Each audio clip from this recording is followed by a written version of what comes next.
গাছির ব্রহ্ম পিশাচ।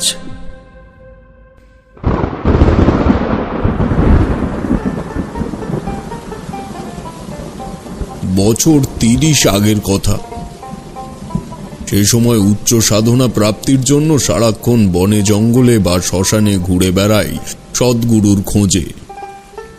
এমনই একদিন ঘুরতে ঘুরতে এসে পড়লাম আমার গ্রামের সীমানায়। মনে হঠাৎ মায়ের সাথে দেখা করার খুব ইচ্ছে হলো। বাড়িতে গিয়ে দেখি মা বাবা কেউ বাড়ি নেই। শুনলাম সবাই গেছে পাশের গ্রামে আমাদের এক আত্মীয়ের বাড়ি। আমার এক দূর সম্পর্কের দাদু নাকি পরলোক গমন করেছেন। খবরটা পেয়ে আমি সোজা শ্মশানে যাব বলে ঠিক করলাম, কারণ সেই সময় আশেপাশের 3টি গ্রামের অন্তিম কার্যের ঘাট ওই একটাই ছিল, আর সেটাও ওই রামজয়পুর শ্মশান ঘাট। দেরি না করে হাঁটতে শুরু করলাম। শ্মশানে পৌঁছে দেখি তখনও মৃতদেহ নিয়ে লোকজন আসেনি। আমি ধীরে ধীরে একটা বিচুলির ছাউনি লক্ষ্য করে এগিয়ে গেলাম। তবে সত্যি শ্মশানের পরিবেশ দেখলেই বোঝা যায়, একমাত্র সেখানেই লৌকিক বা অলৌকিক জগতের সাথে একনিষ্ঠভাবে মনোসংযোগ করা যায়। এই কারণেই উচ্চ মার্গের সাধকরা তখন বেশিরভাগই শ্মশানে থাকতেন। যাই হোক, আদি গঙ্গার ধারে প্রাচীন শ্মশান। সেখানে একটা চাতালে গিয়ে দেখি পঞ্চমুণ্ডির আসনে একটা বাঘের ছাল পাতা আছে। দেখে সত্যি আমি অবাক হলাম। এই আসন চেনার উপায় শিখিয়েছিলেন আমার এক তন্ত্রগুরু। এই আসনের গায়ে সেই বিশেষ লক্ষণগুলি স্পষ্ট লক্ষ্য করলাম। তোমাদের তা জানাতে পারলে খুবই খুশি হতাম, কিন্তু এই তন্ত্রগুপ্তির একটা বিশেষ কারণ আছে, তা তোমরা গল্প শেষে নিজেরাই স্বীকার করবে। যাই হোক, আমার কিন্তু তখন খুব ইচ্ছে হলো আসনটা একবার স্পর্শ করার। কিন্তু ভাবলাম, মৃত ব্যক্তির দেহ দাহ করতে এসেছি, এই সময় কি এই কাজ করা ঠিক হবে? এমন সময় পেছন থেকে একজনের কণ্ঠস্বরে কেঁপে উঠলাম, ওই ওই ওই ওখানে বসিস না, ওরা দেখলে চক্ষু বাঁধিয়ে দেবে। বসিস না, বসিস না, যা যা। পেছনে তাকিয়ে দেখি একটা পাগলি হাতে একটা নিমের ডাল নিয়ে দাঁড়িয়ে আছেন। তার মুখে অকৃত্রিম বিদ্রূপের হাসি। নিজেকে একটু সংযত করে বললাম, না না, বুঝতে যাব কেন, আমি শুধু দেখছিলাম। তবে আপনি কাদের কথা বলছেন? পাগলির মুখের হাসি আর একটু প্রশস্ত হলো। আমার পেছন দিকে আঙুল দেখিয়ে বলল, ওই দেখ দেখ দেখ, ওরা বসে আছে, দেখ দেখ দেখ। ঘুরে তাকিয়ে দেখি সত্যিই দুজন বসে আছেন ওখানে। কিন্তু আগে আমি যখন ওদিকে তাকিয়েছিলাম তখন ওখানে কেউ ছিল না, আর থাকবেও বা কি করে? কেউ এলে তো আমার সামনে দিয়েই যাবে। অবাক হয়ে কিছুটা এগিয়ে গেলাম সেদিকে। পেছনে সেই পাগলি বিক্ষিপ্তভাবে হেসেই চলেছে। এগিয়ে এসে দেখলাম একজন লোক একটা মস্ত জাবদা খাতায় কি সব লিখে চলেছে, ওই বাঘের ছাল দেওয়া আসনের পাশে বসে। পাশে আরো একটি লোক বসে। মনে হলো তারা হয়তো একসাথেই এসেছে, কিন্তু অদ্ভুত ব্যাপার, পাশাপাশি বসেও কেউ কোনো কথা বলছে না। তবে শুধু এইটুকু স্মৃতির জন্যই কি তোমাদের এই কাহিনী বলছি? এর মধ্যে অলৌকিকতা আদৌ কি আছে? অবশ্যই আছে, কারণ ঘটনা এখানে শেষ নয়, বরং শুরু।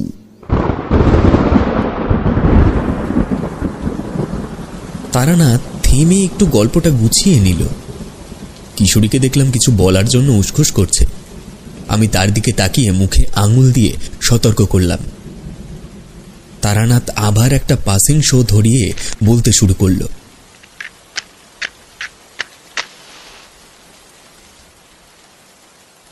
রামজয়পুর শ্মশানে তখন আমরা 4 জন ছাড়া আর কেউ নেই। আমি, ওই 2 জন লোক আর ওই পাগলি।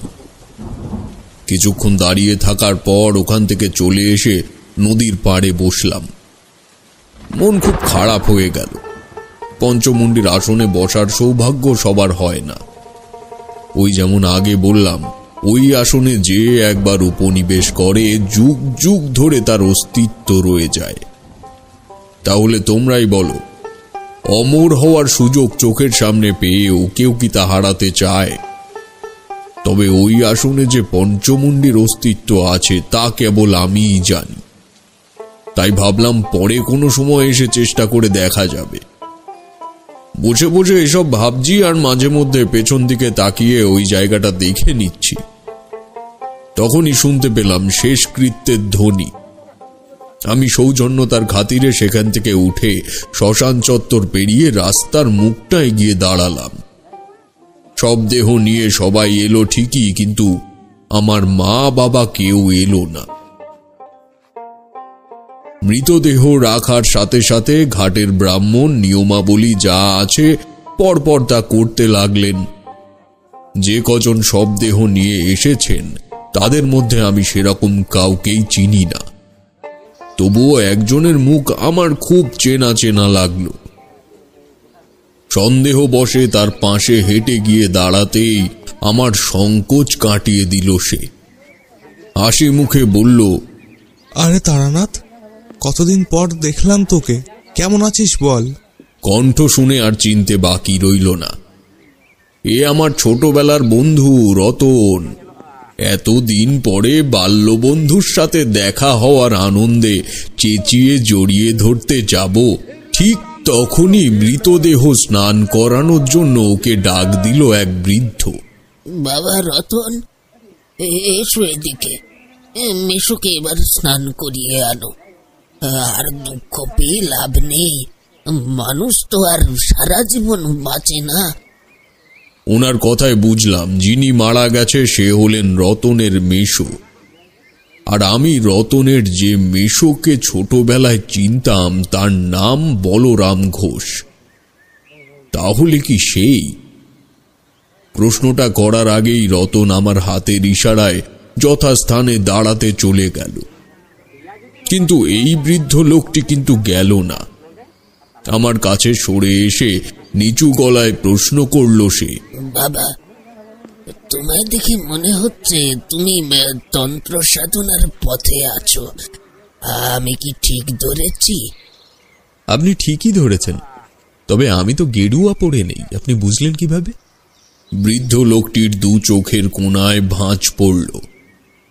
ঈষৎ হেসে বলল, আসলে আমিও জীবনে কিছুদিন এই পথে ছিলাম, তাই দেখলে কিছুটা বুঝি। তবে তোমার দেখা যখন পেয়েছি, একটা কথা তোমাকে জানিয়ে যেতে চাই। কোন ব্যাপার বলুন? বৃদ্ধ লোকটি আমার হাত টেনে নিয়ে নদী তীরে একটা নির্জন জায়গায় নিয়ে গেল। তারপর বলল, আমি আসলে একজন লোক খুঁজছিলাম। আসলে আমাদের গ্রামে একজনের বাড়িতে খুব উদ্ভট রকমের কাজ শুরু হয়েছে। শ্রীদাম ঘোষাল নামে একটি ছেলে বেশ কয়েকটা দিন বাড়িতে ছিল না।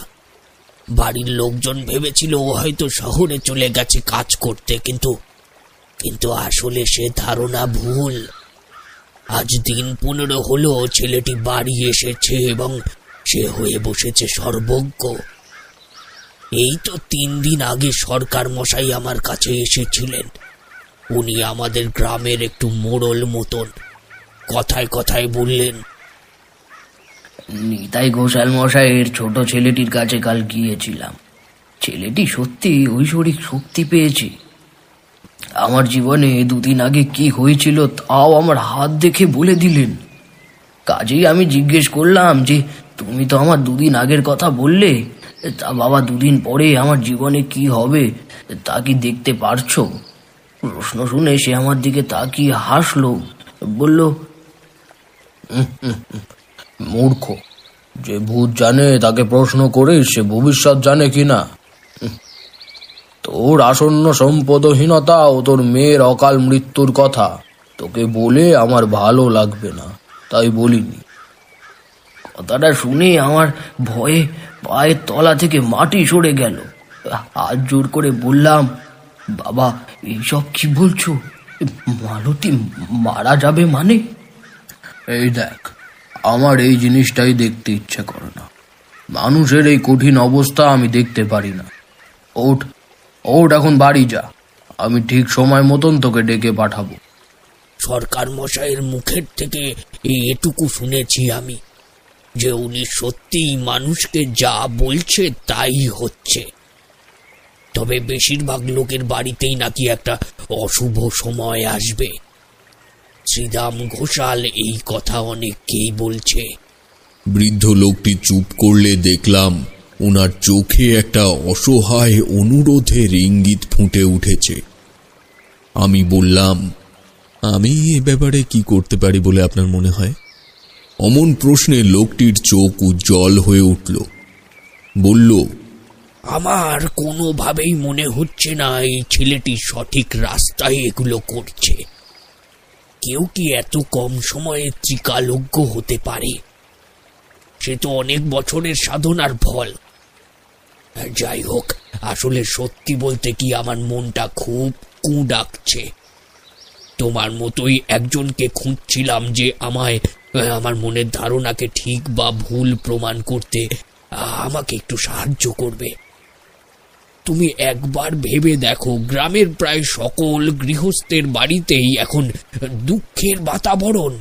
তোমার বন্ধু রতনের মেসোমশাই ওই একই দুশ্চিন্তায় মারা গেছেন। বলেছিলেন ওর বাড়িতে নাকি একজন এমন আছে যে ওদের ক্ষতি করতে চায়, এবং সেই ব্যক্তিটির জন্যেই নাকি ওদের সংসারে কখনোই উন্নতি আসবে না। তুমি বলো, কাউকে এমন কথা জানানো হলে সে কি বাড়ি ফিরে বলতে পারে? দুশ্চিন্তা মানুষকে যে কোনো বয়সেই মেরে ফেলতে পারে। তুমি তো জানো বাবা। তুমি একটিবার আমার সাথে চলো, নিজের চোখে একবার দেখলে হয়তো তুমি কিছুটা বুঝতে পারবে। আমার খুব খারাপ লাগলো রতনের মেসোমশাইয়ের কথা ভেবে। সত্যি এমন পরিস্থিতিতে কোনো মানুষই সুস্থ থাকতে পারে না। তখনই মনে মনে ঠিক করলাম, এই শ্রীদাম তান্ত্রিকের দর্শন আমায় করতেই হবে। বলা তো যায় না, সত্যি যদি কোনো উচ্চ মার্গের তান্ত্রিক বা কাপালিক হন। বৃদ্ধ লোকটিকে বললাম, আচ্ছা, তবে আমি যাব। তবে একটা কথা আমাকে আপনার দিতে হবে। হ্যাঁ বলো, কি কথা দিতে হবে আমায়? আমি যে ওই গ্রামে যাচ্ছি এই কথা আপনি রতনকে কোনো মতেই জানাবেন না। ওই গ্রামে পরিচিত বলতে আমার শুধু ওরাই আছে, তাই ওদের বাড়ির অনেককেই আমি ছোট থেকে চিনি। কিছু না বোঝা পর্যন্ত আমি রতনকে দেখা দিতে চাইছি না। বৃদ্ধ মাথা নেড়ে আশ্বাস দিল আমায় যে সে আমার কথা বুঝতে পেরেছে। তারপর বলল, তোমার কোনো চিন্তা নেই বাবা, আমি তোমাকে নিয়ে যাচ্ছি, তুমি আমার ওখানেই থাকবে।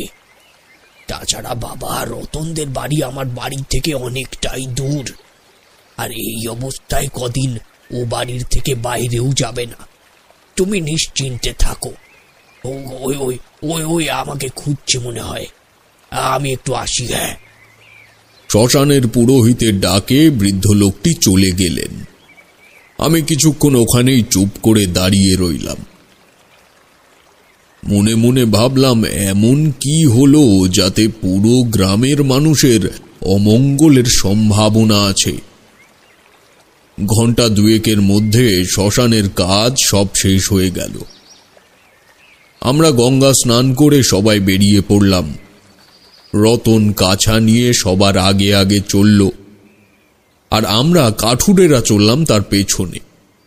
ওর মধ্যেই একজনের কাছ থেকে জানলাম রতনের মেশোর কোনো ছেলে নেই, একটাই মেয়ে এবং তার বিয়ে হয়ে গেছে। রামজয়পুর গ্রামের পাশের দুটি গ্রাম ছেড়ে আসলে পলাশপুর নামের একটি ছোট্ট গ্রাম বাঁধে। সেই গ্রামেই রতনদের বাড়ি। একদম যখন গ্রামের মুখে চলে এসেছি তখন জানতে পারলাম পূর্ব পরিচিত ওই বৃদ্ধের নাম। ওনার নাম নিতাই মণ্ডল। তিন কুলে কেউ নেই। একসময় এই গ্রামেই থাকতেন, পরে নাকি প্রায় 30 বছর ওনার কোনো খোঁজ ছিল না। এখন গ্রামের ছেলেপুলেরা ওনার বাড়িতে যায় গল্প শোনার জন্য। যাই হোক, আসল কথায় আসি। গ্রামের প্রান্তেই একটা চটকা গাছের তলায় তখন সবাই একটু জিরিয়ে নিচ্ছে। বৃদ্ধ সেই সময় আমার পাশে এসে বসলেন, গলা নামিয়ে বললেন, বাবা, তোমার আর যাওয়ার দরকার নেই। ওই যে দুটো তাল গাছ দেখতে পাচ্ছ? দৃষ্টি নির্দেশ লক্ষ্য করে বললাম, হ্যাঁ, ওর নিচের বাড়িটা কি আপনার? ওটাই আমার বাড়ি। তুমি সবাই উঠে পড়লে ওখানে চলে যাও। এই নাও চাবি। চাবি হাতে নিয়ে নিতাই মণ্ডল উঠে গেলেন। তার কিছুক্ষণের মধ্যেই সবাই উঠে আবার হাঁটা শুরু করল। আমি আর তাদের সাথে গেলাম না। রাস্তার পাশের নিম গাছ থেকে একটা ডাল ছিঁড়ে তার পাতা দাঁতে কাটতে কাটতে বাড়িটার দিকে এগোলাম। সেই সময় হঠাৎ বিক্ষিপ্ত হাওয়া শুরু হলো। কানে এসে বাঁধল হরিধ্বনি, আবার হাওয়ার সাথে দূরে মিলিয়ে গেল। পরিবেশের এই অসংযত ভাব যে মোটেই ভালো নয়, এই ব্যাপারে আমি অভিজ্ঞতালব্ধ। চোখ কান খোলা রেখে দুটি লম্বা তাল গাছের নিচের দিয়ে হাঁটতে হাঁটতে নিতাই মণ্ডলের ভিটেতে পৌঁছালাম। বাড়িটা খানিকটা ছোটখাটো আশ্রমের মতো। বিচুলি দিয়ে বানানো গম্বুজ আকৃতির ছাউনি দেখলে হঠাৎ মন্দির ভেবে ভুল হতে পারে। সদর দরজার সামনে দাঁড়িয়ে বাড়ির এদিক ওদিক একটু চোখ বুলিয়ে নিলাম। উঠোনের মাঝে মাটি দিয়ে বানানো মন্দিরটার ওপর প্রায় কোমর সমান একটি তুলসী গাছ হয়ে আছে। ঠিক তার সামনেই পাতা রয়েছে একটা বড় শীতল পাটি। কাছে গিয়ে দেখি তার ওপর একটা বড় বাটি উল্টে পড়ে আছে এবং ইতস্তত মুড়ি নিমকির টুকরো ছড়ানো। বুঝলাম এখানেই তবে গল্পের আসর বসে। অতঃপর উঠোন পেরিয়ে বন্ধ ঘরের সামনে পৌঁছে তালা খুললাম। ঘরে আসবাব বলতে একটা চৌকি আর একটা ছোট কাঠের বেঞ্চ এবং তার উপর একটা মাটির কলসিতে জল রাখা আছে। আমি ঘরে ঢুকে চৌকির এক কোণে বসলাম। সত্যি বলতে এই গ্রামের পরিবেশেই একটা বিষণ্ণতা মিশে আছে মনে হলো। যেমন হাওয়া চলছে ঠিকই, কিন্তু তাতে কেমন যেন একটা গুমোট ভাব। ঘণ্টাখানেক বসে থাকার পরও যখন মণ্ডল মশাই এলো না, তখন আমার মনে হলো একটু বাইরে গিয়ে দাঁড়াই। চৌকি থেকে উঠে মাথা নিচু করে দরজার থেকে বেরিয়েছি। দেখি একটা 10-12 বছরের ছেলে তুলসী মন্দিরের পাশে দাঁড়িয়ে আছে। তা দেখে খুব অবাক হলাম আমি। এমনিতেই আশেপাশে বাড়ি ঘর তেমন নেই। যেটুকু বুঝলাম মণ্ডল মশাইয়ের বাড়িটা গ্রামের এক প্রান্তে, কিন্তু এ সময় ছেলেটি কোথা থেকে এলো? ধীরে ধীরে বারান্দার থেকে নেমে তার সামনে গেলাম। দেখলাম ছেলেটির চোখ ছলছল করছে। প্রশ্ন করলাম, কি হয়েছে তোমার? তুমি কাঁদছো কেন? ছেলেটি ভাঙা গলায় উত্তর দিল, শ্রীরাম দাদা আমার বাবাকে বলেছে বাবা নাকি 2 দিন পরে মারা যাবে। তুমি একটু নিতাই দাদুকে বলবে ওই লোকটাকে ডাকতে, যে সবাইকে বাঁচাতে পারে। কথাটা শুনে আমি কিছুক্ষণের জন্য বাক শক্তি হারিয়ে ফেললাম যেন। তারপর নিজেকে একটু সংযত করে বললাম, তোমার বাবা এখন কোথায়? বাবা বাড়িতে।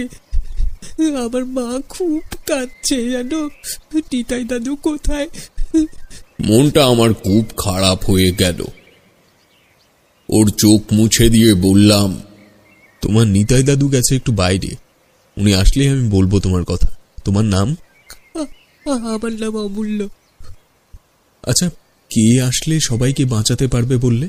ছেলেটি চোখ বড় বড় করে বলল, নিতাই দাদু বলে ঈশ্বর কখনো কখনো এমন কিছু মানুষকে তৈরি করে যাদের কিছু বিশেষ ক্ষমতা থাকে। তারা চাইলে সব কিছু ঠিক করতে পারে। এমনকি তারা নাকি অমর। বহু সময় ধরে তারা আছে শুধু মানুষের কল্যাণ করার জন্য। কোথায় তারা? ছেলেটির কথা শুনে বুঝলাম নিতাই মণ্ডলের জীবনের অভিজ্ঞতাতেও এমন কিছু রয়েছে যা সাধারণ মানুষের স্বভাব সিদ্ধ নয়। পরক্ষণেই মাথায় এলো রামজয়পুরের ওই পঞ্চমুণ্ডির আসনের কথা। কারণ আমি জানি সবাই বোঝে না আসনের গুরুত্ব। ঈশ্বর খুব কম মানুষই আছে যাদের আসন চেনার দৃষ্টি দেন। এই ব্যাপারটা নিয়ে ভাবতে ভাবতে যখন চোখ অতীতের সাদা কালো রঙে মিশে ঘোলা হয়ে এসেছে, তখনই শুনতে পেলাম মণ্ডল মশাইয়ের গলা। ছেলেটি তখনই মণ্ডল মশাইয়ের পা জড়িয়ে ধরল, কাঁদতে কাঁদতে বলল, শ্রীদাম দাদা বলেছে বাবা মারা যাবে 2 দিনের মধ্যে। তুমি কিছু একটা করো নিতাই দাদু। বাবা না থাকলে মাও মারা যাবে। দাদু কিছু একটা করো গো। মণ্ডল মশাই করুণার দৃষ্টিতে একবার আমার দিকে তাকালেন। তারপর বাচ্চাটির মাথায় হাত বুলিয়ে বললেন, আচ্ছা বাবা, কাঁদিস না রে, কাঁদিস না। তুই এখন বাড়ি যা, আমি দেখছি কিছু করতে পারি কিনা। ছেলেটি মাথা নেড়ে কাঁদতে কাঁদতে চলে গেল। আমার মন তখন খুব ভেঙে পড়েছে। ঈশ্বর কি এতটাই নিষ্ঠুর? এরকম ছোট একটা নিষ্পাপ শিশুর বাবাকে এখনই কেড়ে নেবেন?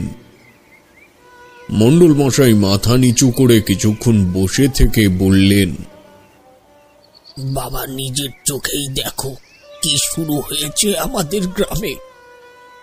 তুমি কি সত্যি বুঝতে পারছো না এই চলমান ঘটনাগুলি স্বাভাবিক নয়? এগুলো করানো হচ্ছে। সেদিন রাতটা কোনো মতে কাটিয়ে পরদিন সকাল সকাল বেরিয়ে পড়লাম শ্রীদাম তান্ত্রিকের বাড়ির উদ্দেশ্যে। মণ্ডল মশাই আমায় বাড়িটা চিনিয়ে দিয়ে চলে গেলেন। যাওয়ার সময় বললেন, বাবা আমি যাচ্ছি রামজয়পুর শ্মশানে। খবর পেলাম গ্রামের প্রাথমিক পাঠশালার শিক্ষক সকালে মারা গেছেন। আমি গ্রামের কোনো মৃত্যু সংবাদ কানে এলে শ্মশানে যাই। তবে আজ যাওয়ার কারণ শুধু পুণ্যি প্রাপ্তি নয়, আমি গিয়ে জানতে চাইব যে শিক্ষক মশাইও শ্রীদাম ঘোষালের কাছে এসেছিল কিনা। তোমার কাজ মিটলে তুমি সোজা আমার বাড়িতে চলে এসো, অথবা যদি চাও শ্মশানেও যেতে পারো। বলে সে চলে গেল। এবার ঘুরে দাঁড়িয়ে আমি বাড়িটাকে ভালোভাবে দেখলাম। মুহূর্তের মধ্যে বাড়িটা মিলিয়ে গিয়ে যেন চোখের সামনে ধু ধু প্রান্তর হয়ে গেল। পরিষ্কার দেখলাম আমার জীবনে দেখে আসা সমস্ত কালো শক্তির সম্মিলিত রূপ। হাকিনি বেতাল থেকে শুরু করে কিছু অর্ধগলিত মৃতদেহ একত্রিত হয়ে আমার সামনে দাঁড়িয়ে আছে। মাটিতে উবুড় হয়ে পড়ে আছে কয়েকটি সদ্য মৃত ছিন্ন ভিন্ন দেহাবশেষ। ক্রমে আমি সম্পূর্ণ চেতনাহীন হয়ে পড়ছি দেখে বেশ কয়েকবার। অপলকতার পরে আমি চোখ বুজে নিলাম। খানিকক্ষণ সব নিস্তব্ধ। কানে তালা লেগে গেলে যেমন হয়, শুকনো কণ্ঠ ভেজানোর চাহিদায় অনেক কষ্টে একটা ঢোক গিলতেই আবার যেন সব স্বাভাবিক হয়ে গেল। চোখ খুলে দেখলাম আমি সেই স্থানেই দাঁড়িয়ে আছি এবং আমার সামনেই শ্রীদাম তান্ত্রিকের বাড়ি। এবার আমার আর বুঝতে বাকি রইল না যে এই বাড়িতে এমন কিছু একটা হচ্ছে যার অপ্রাকৃতিক কুফল সারা গ্রামের মানুষ ভোগ করছে। ধীর পায়ে উঠোনের দিকে এগোলাম।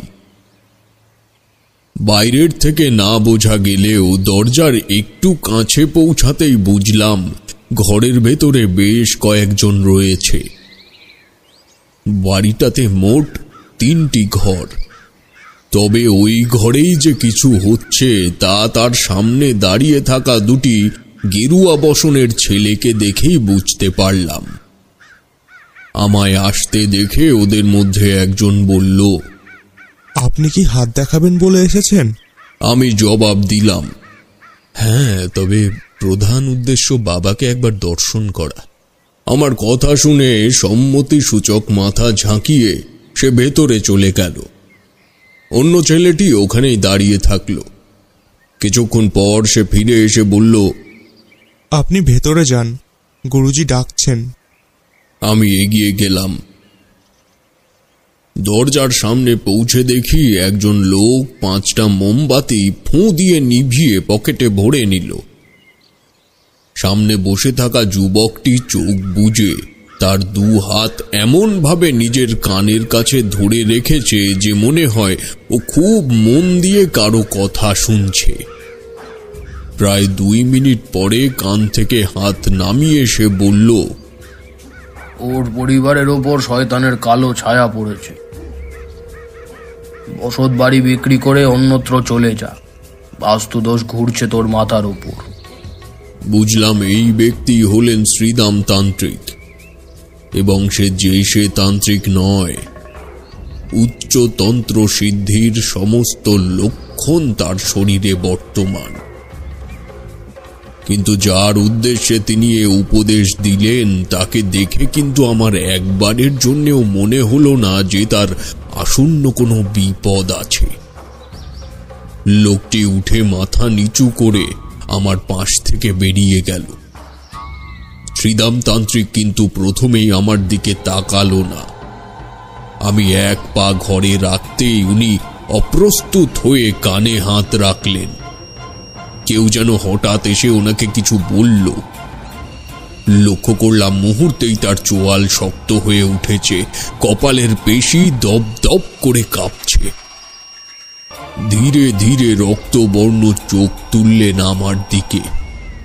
তারপর বললেন, তুই কেন এসছিস এখানে, আর আমার থেকে কি চাস? তার কণ্ঠস্বরে স্পষ্ট গ্লানি মিশে থাকায় সাথে সাথে প্রশ্নের উত্তর দিতে পারলাম না। আমি নিশ্চিত যেভাবেই হোক উনি বুঝে গেছেন যে আমি একজন সাধক, এবং শুধু তাই নয়, আমি যে এই গ্রামের নই তাও ওনার এখন বোধগম্য। কিন্তু আমি বুঝলাম এখন আমার সম্পূর্ণ স্বাভাবিক থাকাটাই শ্রেয়। তাছাড়া আমি ওনার থেকে বয়সে বড় হলেও অভিজ্ঞতায় অনেকটাই ছোট। তাই হাত জোর করে বললাম, ঠাকুর, অপরাধ নেবেন না। খুব তুচ্ছ মানুষ আমি। সাধুসঙ্গ লাভের নেশায় রাস্তায় রাস্তায় ঘুরে বেড়াই। আপনার অপরিসীম শক্তির কথা লোকমুখে দ্রুত ছড়িয়ে পড়েছে। আমায় দয়া করে আপনার শিষ্য করে নিন। আমায় এমন কিছু গূঢ় প্রক্রিয়া শিখিয়ে দিন যা দিয়ে আমি মানুষের সেবা করতে পারি। কুবুদ্ধি সম্পন্ন মানুষেরা সব সময় সুরুচিকর কথা পছন্দ করে, কারণ তাদের সামনে মাথা নোয়ালেই সহজেই তাদের মনে একটা পৈশাচিক প্রশান্তির আবির্ভাব হয়। এক্ষেত্রেও তাই হলো। শ্রীদাম তান্ত্রিকের অভিব্যক্তি একটু হলেও নরম হয়ে এলো। বলল, তা বেশ, তবে এখন আমি শিষ্য টিষ্য করতে পারবো না। পরশু আসিস এখানে, তোকে 2 ছোট্ট মন্ত্র শিখিয়ে দেব। তোর অধিকার আছে সেগুলো জানার। আমি সবিনয়ে প্রণাম জানিয়ে ওখান থেকে চলে গেলাম। রাস্তায় এসে কয়েকবার ঘুরে ঘুরে পেছনে দেখলাম, কিন্তু এবার ওরকম কিছু বোধ করলাম না। মনে কিন্তু তখন আমার সম্পূর্ণ সাড়া দিয়ে দিয়েছে যে এই গ্রামের মানুষের ওপর কোনো অমঙ্গলের ছায়া পড়েনি। এমন কিছু একটা চলছে এই গ্রামের ওপর যা অত্যন্ত ভয়ঙ্কর।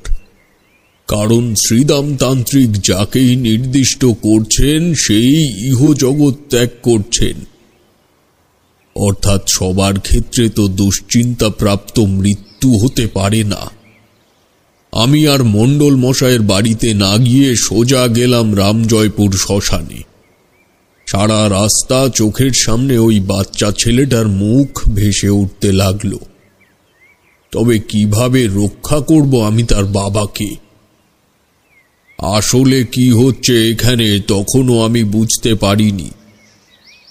শ্মশানে পৌঁছানোর অনেক আগের থেকেই দেখতে পেলাম চিতায় আগুন জ্বলছে, তবে তেমন লোক সংখ্যা চোখে পড়ল না। ইটের রাস্তা পেরিয়ে নদী তীর সংলগ্ন বালি মাটিতে পা রাখতেই আবার দেখতে পেলাম সেই পঞ্চমুণ্ডির আসন।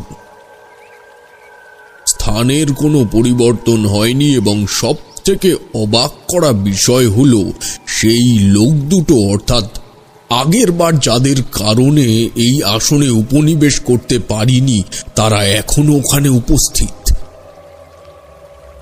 একজন মস্ত এক জাবদা খাতায় কি সব লিখে চলেছেন, আর অন্যজনের কোনো কিছুতেই হুঁশ নেই, যেন চিত্রগুপ্ত জন্ম মৃত্যুর হিসেব রাখছে, আর পাশে স্বয়ং যম বিরাজমান। আমি আজও সেই মহা ঐশ্বরিক শক্তি সম্পন্ন আসনটিকে শুধু দেখে তার পাশের থেকে চলে গেলাম।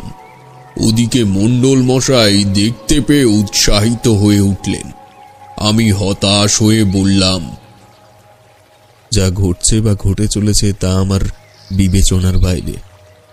আমি বোধহয় পারবো না মণ্ডল মশাই। এ কথা শুনে সে আমার চোখের দিকে তাকালো, ভ্রু কুঁচকে বলল, এত সহজে হাল ছেড়ে দেওয়ার ছেলে তো তুমি নও।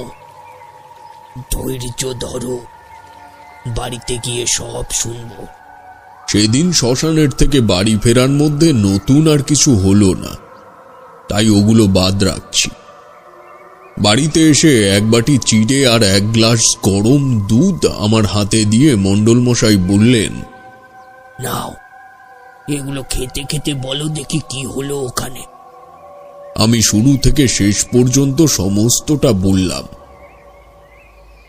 মণ্ডল মশাইয়ের মুখে কখনো শুকনো হাসি ও কখনো দুশ্চিন্তা ও ভয়ের ছাপ ফুটে উঠল। তারপর উনি যা বললেন তা ওনার মুখের থেকে শোনার জন্য আমি একদমই প্রস্তুত ছিলাম না। তার বর্ণনা এই, দেখো বাবা, তন্ত্র সাধনায় সিদ্ধি লাভ করার ইচ্ছেতে আমিও একসময় ঘর ছেড়েছিলাম, এবং আমি যে তন্ত্রগুরুকে সৌভাগ্যক্রমে পেয়েছিলাম তার থেকে আমার অতি অল্প সময়ে এই চন্দ্র দর্শন হয়েছিল।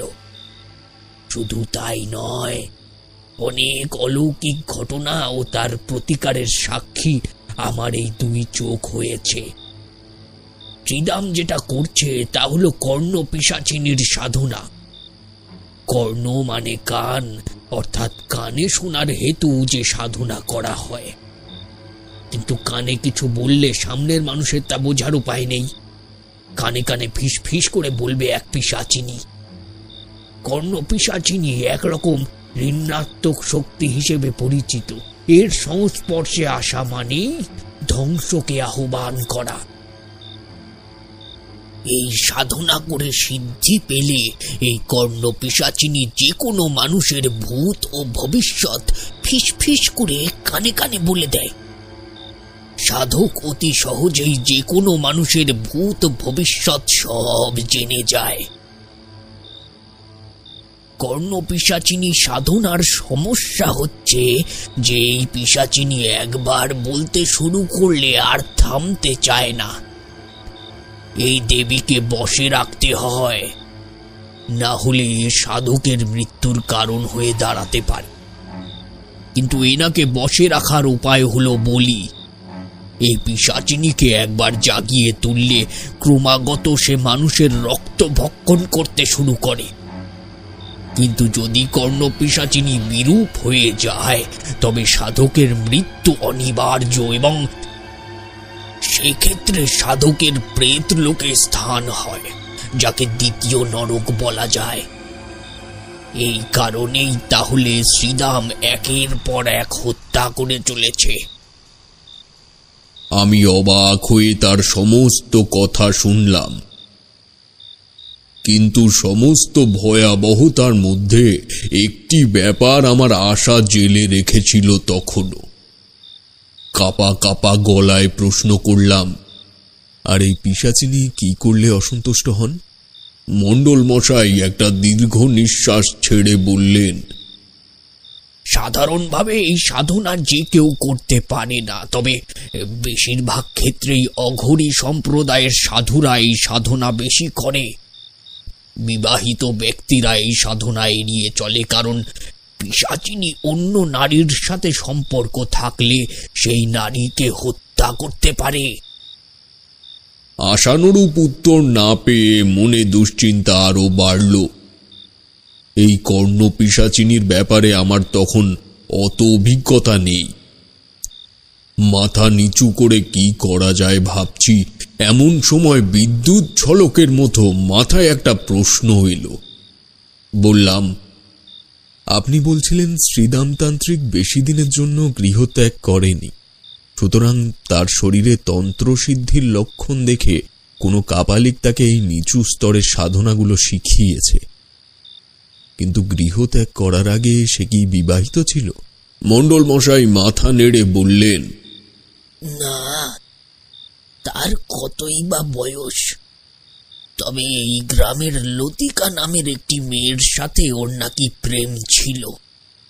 শুনেছি মেয়েটা ওকে একটুও পছন্দ করত না। মণ্ডল মশাই হতাশ হয়ে কথাটি বললেও আমি কিন্তু তখন বুঝে গেছি আমায় কি করতে হবে। সাথে সাথে প্রশ্ন করলাম, আপনি কি ওই মেয়েটার বাড়ি চেনেন? হ্যাঁ, চিনি। বাপ মা মরা মেয়ে, মামার বাড়িতেই মানুষ। এই তো সামনের মাঠটা পেরিয়ে 3টে বাড়ির পরেই ওদের বাড়ি। আমায় নিয়ে যেতে পারবেন সেখানে? মণ্ডল মশাই ভ্রু কুঁচকে প্রশ্ন করলেন। তুমি সেখানে গিয়ে কি করবে? এই গ্রামের মানুষকে শ্রীদামতান্ত্রিক ও কর্ণ পিশাচিনীর হাত থেকে রক্ষা করতে পারে একমাত্র ওই মেয়েটি। আমার কথা শুনে মণ্ডল মশাই অবাক হয়ে গেলেন, কিন্তু আমায় আর কোনো প্রশ্ন করলেন না, শুধু বললেন, তাহলে দেরি করে লাভ নেই, চলো এসো আমার সঙ্গে। তখনই বেরিয়ে পড়লাম আমরা। লতিকার বাড়ি পৌঁছে তাকে সব জানালাম। শেষে ওখান থেকে বের হওয়ার সময় বললাম, তুমি শুধু তাকে বলবে তোমার সিদ্ধান্ত তুমি বদলেছ এবং তুমি তাকে বিবাহ করতে চাও। লতিকা মেয়েটি সত্যি নারী শক্তির এক অন্যতম রূপ। আমার কথা শুনে বলল, আপনি যেমনটা বলবেন আমি ঠিক তেমনটাই করব। আমি ওই শ্রীদামের মৃত্যু চাই ঠাকুরমশাই, আমি ওই শ্রীদামের মৃত্যু চাই। নেহাত আমার বাড়ির লোক ওখানে যায় না, নইলে তো ওকে আমি ছাড়বো না, ওকে আমি কিছুতেই ছাড়বো না। মণ্ডল মশাইকে বাড়িতে রেখে আমি আর লতিকা যখন শ্রীদামতান্ত্রিকের বাড়ির উদ্দেশ্যে বের হলাম, তখন বিকেল গড়াচ্ছে। গন্তব্যে পৌঁছে দেখলাম বাড়ির সামনের প্রশস্ত উঠোনে শ্রীদামতান্ত্রিক একটা খাটিয়ায় শুয়ে আছে। দুজন দ্বাররক্ষী যারা ছিল আজ তারা নেই। ঈশ্বর যেন সত্যিই সেদিন আমার সাথে ছিল, এমন তিথি আমি মনে মনে চেয়েছিলাম। পাঁচিলের আড়ালে দাঁড়িয়ে লতিকাকে এগিয়ে দিলাম সদর দরজার ভেতরে। জানি না কোন বিশ্বাস থেকে আমি লতিকাকে সেদিন বলিনি যে এতে তোমার মৃত্যু সম্ভাবনাই প্রবল। কর্ণপিশাচিনী তার সাধককে কখনোই অন্য নারীর প্রতি আকৃষ্ট হতে দেবে না। প্রয়োজনে সে তাকে হত্যা পর্যন্ত করতে পারে। কিন্তু আসলে কি জানো, ভালোবাসা যেমন সৃষ্টি করতে পারে প্রজন্মের পর প্রজন্ম, ঠিক তেমনি সে ধ্বংসও করতে পারে দুর্ভেদ্য অমঙ্গল বিশিষ্ট কালো শক্তিকে। লতিকা শ্রীদামের সামনে পৌঁছানো মাত্রই ও লাফ মেরে খাটিয়ায় উঠে বসল। বলল, লতিকা তুমি? আবছা শুনতে পেলাম লতিকার কথা। শ্রীদাম, আমি আমার সিদ্ধান্ত বদলেছি শ্রীদাম। মামা জোর করে আমার এক জায়গায় বিয়ে দিয়ে দিচ্ছে। তুমি দয়া করে বিয়ে আটকাও, তুমি দয়া করে বিয়ে আটকাও শ্রীদাম। যদি বিয়ে করারই হয়। কথা শেষ হতে পারল না ঠিক করে তৎক্ষণাৎ বিদ্যুৎ ঝলকের মতো লতিকাকে তুলে কেউ শূন্যে আছড়ে ফেলল। শ্রীদাম তান্ত্রিক তখন বুঝে গেছে এই ঘটনার কারণ। ও চেঁচিয়ে বলল, দেখো, ওকে আমি ভালোবাসি, ও তোমার খাদ্য নয়। তাছাড়া তোমাকে তো আমি সময় মতো তোমার প্রসাদ দিয়ে চলেছি। লতিকাকে ছেড়ে দাও, ওর কোনো ক্ষতি করবে না তুমি। বাড়ির উঠোনের 4টি দেওয়ালের মধ্যে তখন যে একটা প্রচন্ড শক্তিশালী কিছু ঘূর্ণিঝড়ের মতো পাক খাচ্ছে তা স্পষ্ট বুঝতে পারছি তখন। শ্রীদাম তান্ত্রিক সেই বিভৎস প্রতিকূলতা পেরিয়ে নিচু হয়ে লতিকার মাথাটি তুলে নিল তার হাঁটুর ওপর। চিৎকার করে বলল, লতিকাকে ছেড়ে দাও, লতিকাকে ছেড়ে দাও, ওকে আমি। কথা শেষ করতে পারল না শ্রীদাম। তার আগেই ওই প্রবল ঘূর্ণিঝড়ের মধ্যে থেকে ছুটে বেরিয়ে আসা একটি ধারালো কাঠের টুকরো ওর মুখের মধ্যে দিয়ে ঢুকে গলার পেছন দিক থেকে বেরিয়ে গেল। তারপর কিছু ভগ্নাংশের বিরতি, সব পুরোপুরি শান্ত। আমি হতবাক হয়ে চোখের পলকে ঘটে যাওয়া ঘটনাটাকে স্মৃতি আবদ্ধ করছি। এমন সময় সম্বিত ফিরল ঘরে ঘরে সন্ধ্যাবাতি দেওয়ার শব্দে। সেদিন লতিকাকে নিয়ে আমি সোজা মণ্ডল মশায়ের বাড়িতে আসি। তাহলে বোঝো একটা ভালোবাসা কতগুলো মানুষকে রক্ষা করতে পারে। তবে এখনো মূল ঘটনা তোমাদের বলিনি। তারানাথের দিকে আমরা এক দৃষ্টে তাকিয়ে রয়েছি। উনি বাঁ হাতে ওনার পুঁটলিটা তুলে নিয়ে বললেন, নিতাই মণ্ডলকে সব জানিয়ে আমি তার পরদিন বাড়ি চলে যাই। হঠাৎ কেমন একটা অসুস্থতা বোধ করছিলাম আমি, তবে বেশি দিন থাকতে পারলাম না। পথ আমায় কখনোই বেশি দিন কোথাও থাকতে দেয়নি। একটা অমোঘ টান অনুভব করতাম কোনো বিষয়ের প্রতি। সব সময় মনে হতো কি একটা কাজ যেন আমার বাকি রয়ে গেছে। যাই হোক, কতদিন পর জানি না, আবার ঘুরতে ঘুরতে একদিন রামজয়পুর শ্মশানের কাছের থেকে যাচ্ছি, হঠাৎ মনে পড়ল সেই পঞ্চমুণ্ডির আসনের কথা। তাই ভাবলাম আর একবার দেখে আসা যাক, কিন্তু গিয়ে দেখি সেখানে তা আর নেই। নিরাশ হয়ে ফিরে আসছি, এই সময় একটা লোকের সাথে দেখা হয়ে গেল শ্মশানের রাস্তাতেই। জিজ্ঞেস করলাম, আচ্ছা, এইখানে একটা বেদি করে একটা পঞ্চমুণ্ডির আসন পাতা ছিল, তাকে এখন সরিয়ে দেওয়া হয়েছে? লোকটি আমায় অবাক করে প্রশ্ন করল, আপনি কি এই গ্রামেই থাকেন? আমি বললাম, মানে আমার বাড়ি এখানেই, তবে আমি এখানে থাকি না। এবার লোকটি বলল, অসম্ভব, কারণ আমার বয়স 60 বছর, আর ছোটবেলা থেকে এখানে আসছি, এই পাড়াতেই থাকি। আমি কোনো বাগচাল বা পঞ্চমুণ্ডির আসন দেখিনি। আমার বাবা কেন ঠাকুরদাও দেখেনি। তবে তারা বলতেন ওখানে একটা আসনের উপর আগে বাগছাল পাতা থাকতো। সে তো 100-150 বছর আগের কথা। সেটা আপনি কি করে জানলেন? আমি বললাম, আমি নিজের চোখে দেখেছি পঞ্চমুণ্ডির আসন। কথায় কথায় ভিড় হয়ে গেল ওখানে। সবাই হতবাক।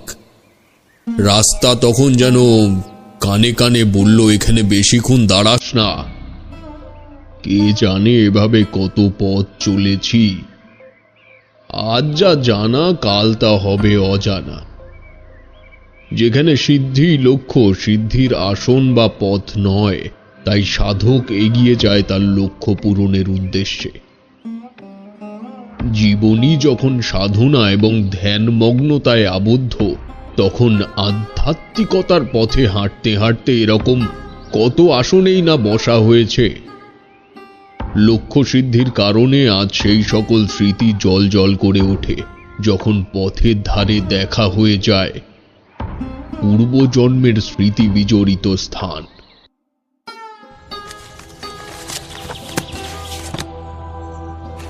ঠাকুরমশাই, এই চিঠিটা পড়ে দেখুন তো। আজ সকালে ডাকে এলো, মনে হচ্ছে বিভূতি কোনো একটা বিপদে পড়েছে। বলো কি হে? কই দেখি। নিজেই পড়ে দেখুন। কিশোরী চিঠিটা পাওয়া মাত্রই একবার বর্ধমানে চলে এসো। এখানে এক অদ্ভুত ঘটনা ঘটছে। মনের ভুল কিনা জানি না, প্রতি রাতে আমি একটা মাদুলের শব্দ শুনতে পাচ্ছি। একদিন কৌতূহলবশত বাইরে বেরিয়েছিলাম। অফিস থেকে যে ঘরটায় আমার থাকার ব্যবস্থা হয়েছে তার আশপাশটা জঙ্গলে। সারাদিন কাজের সাইডে থাকি, শুধু রাত হলে ঘরে চলে আসি, তবুও শান্তি নেই। আমি অফিসে জানালে হয়তো এখনই লোকজন পাঠিয়ে দেবে, তবে আমি সেটা চাইছি না। তুমি একবার চলে এসো, ঠিকানা রইল। বুঝলাম। এক কাজ করো, তুমি একবার গিয়ে ঘুরে এসো সেখান থেকে। আমি দুটো কবজ দিয়ে দিচ্ছি, দুজন দুটো ধারণ করো। বিপদ যাই হোক তোমাদের দুজনকে স্পর্শ করতে পারবে না। ঠাকুরমশাই, আপনিও চলুন না। তা যেতেই পারতাম, তবে কাল ব্রজভূষণ বাবু আর আমার জামাই এসেছিল বাড়িতে। চারিমায়ের স্বাদ আগামীকাল। তোমার বৌঠানকে নিয়ে সেখানে যেতে হবে। বেশ, তাহলে আমি বেরিয়ে পড়ি। আর দেরি করাটা ঠিক হবে না। ট্রেন দেখে এলাম 40 মিনিট পরেই একটা আছে। আমি এলাম ঠাকুরমশাই।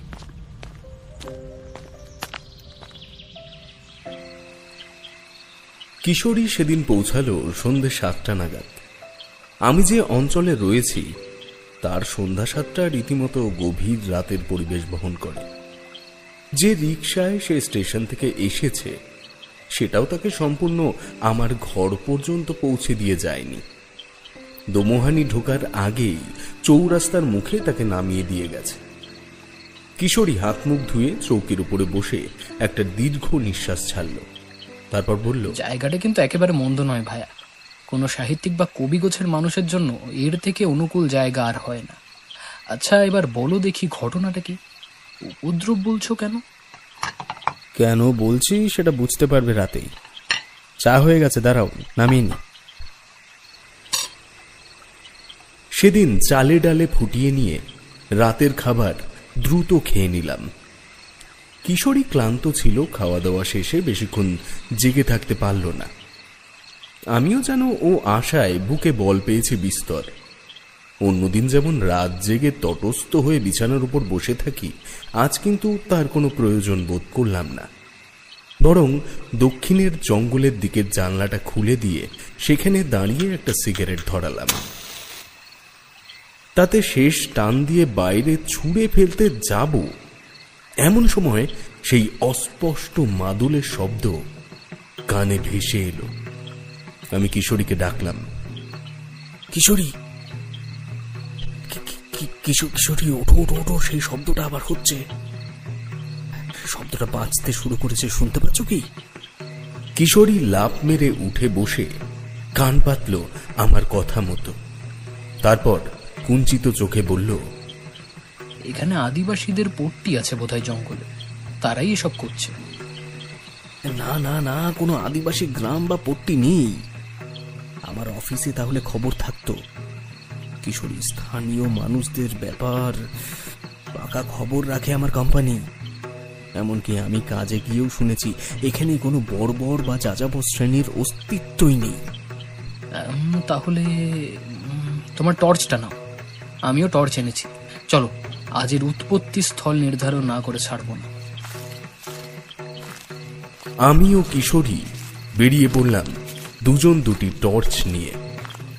রাতের অন্ধকারের সাথে মানসিক কৌতূহল মিলেমিশে এক রহস্যময় পটভূমির সৃষ্টি হয়েছে চোখের সামনে। এর আগে যেদিন আমি একা বেরিয়েছিলাম সেদিন এতটা সাহস সঞ্চার করতে পারিনি নিজের মধ্যে। আজ ভয়ের উপাদানটি রহস্যে পরিণত হয়েছে একজন সঙ্গী পাওয়ায়।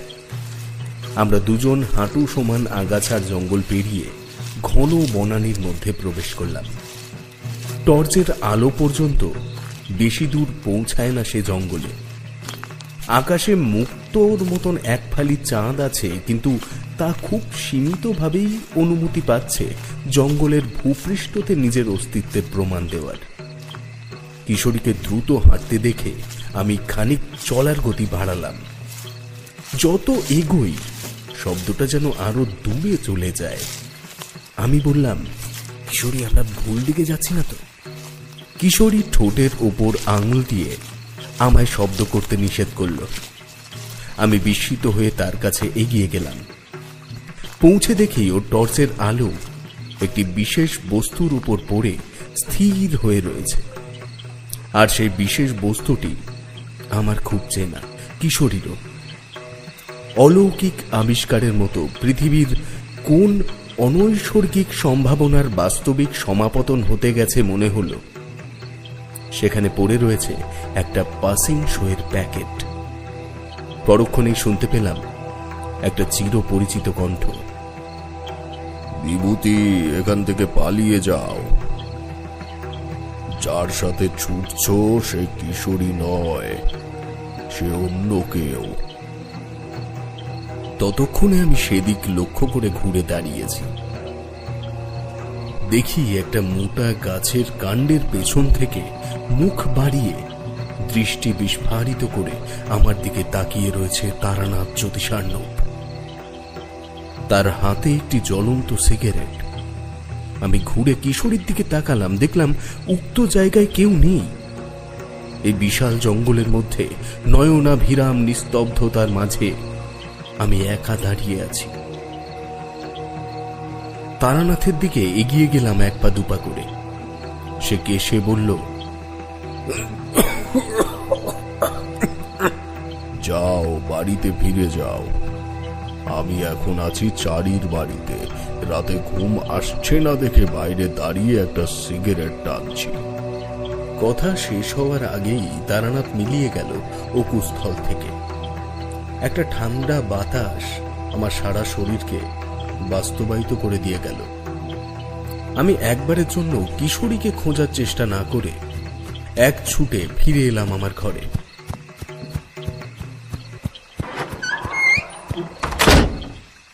দরজা দিয়ে বিছানার ওপরে বসে তখন আমি ঠকঠক করে কাঁপছি। এমন সময় মনে পড়ে গেল সিমডেগায় থাকাকালীন ঠিক এইভাবেই তারানাথের আবির্ভাব হয়েছিল আমার সামনে। পাশাং মারার গানের কথা মনে পড়ে গেল একই সঙ্গে। কোথাও না কোথাও এখানেও সেই আদিবাসী সম্প্রদায়ের একটা ইঙ্গিত আমি পেয়েছি। তবে কি? অনেকক্ষণ ধরে নানা পুরনো অভিজ্ঞতাকে এই ঘটনার সাথে মিশিয়ে দুয়ে দুয়ে চার করার চেষ্টা করলাম, কিন্তু কিছুই উদ্ধার করতে পারলাম না।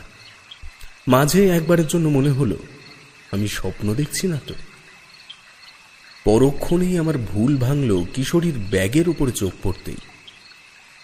তারানাথের কথা মতো যদি কিশোরী না হয় তাহলে সে কোথায়? সারা রাত অপার বিস্ময়ে চোখ কান সতর্ক করে বসে রইলাম বিছানার মাঝখানে।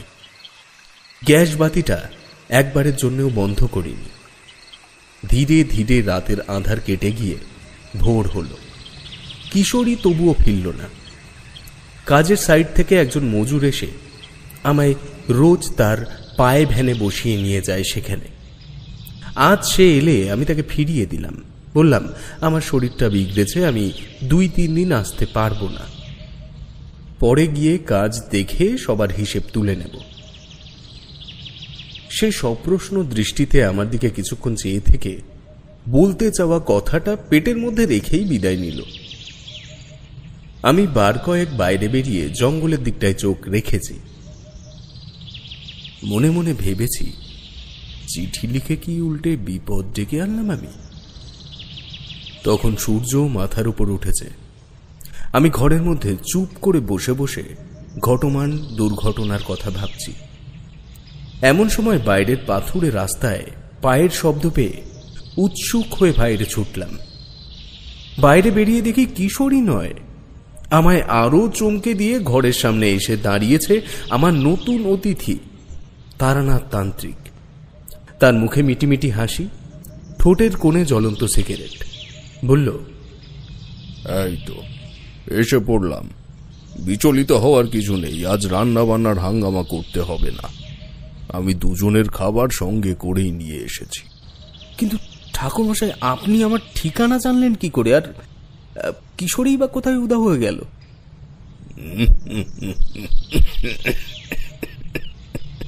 শান্ত হও। আগে আমায় এক গ্লাস জল খাওয়াও দেখি, বড্ড জল তেষ্টা পেয়েছে। আমি তড়ি ঘড়ি তাকে ঘরে এনে বসিয়ে কুঁজোর থেকে এক গ্লাস ঠান্ডা জল ঢেলে তাকে দিলাম। তারানাথ এক চুমুকে সবটুকু জল গলদ্ধকরণ করে বলল, তোমার এই জায়গাটা ভালো নয় বিভূতি। প্রথমত রিক্সা, গরুর গাড়ি কিছুই এদিকে আসতে চায় না, তার উপর সম্পূর্ণটাই জঙ্গলে ঘেরা। আমি আরো অস্থির হয়ে উঠছি দেখে তারানাথ বলল, দাঁড়াও দাঁড়াও বলছি। তোমার প্রথম প্রশ্নের উত্তর হলো, কিশোরী কাল আসার আগে তোমার ঠিকানাটা আমায় দিয়ে এসেছিল। আর দ্বিতীয় প্রশ্নের উত্তর হলো, কিশোরী কোথায় তা আমিও জানি না, তবে সে কোন জায়গার থেকে উধাও হয়েছে তা আমি বুঝতে পেরেছি। কোন জায়গার থেকে ঠাকুরমশাই? তারানাথ একটা দীর্ঘ নিঃশ্বাস ছেড়ে বলল, তোমার এখানে ঢোকার মুখে যে চৌরাস্তায় কিশোরীকে রিক্সা থেকে নামিয়ে দিয়েছিল, সেখান থেকে কিছুটা তোমার ঘরের রাস্তার দিকে এগিয়ে এলেই একটা মোটা তেঁতুল গাছ পড়ে। আশা করি তুমি লক্ষ্য করেছ। সেই স্থান থেকেই কিশোরী উধাও হয়েছে।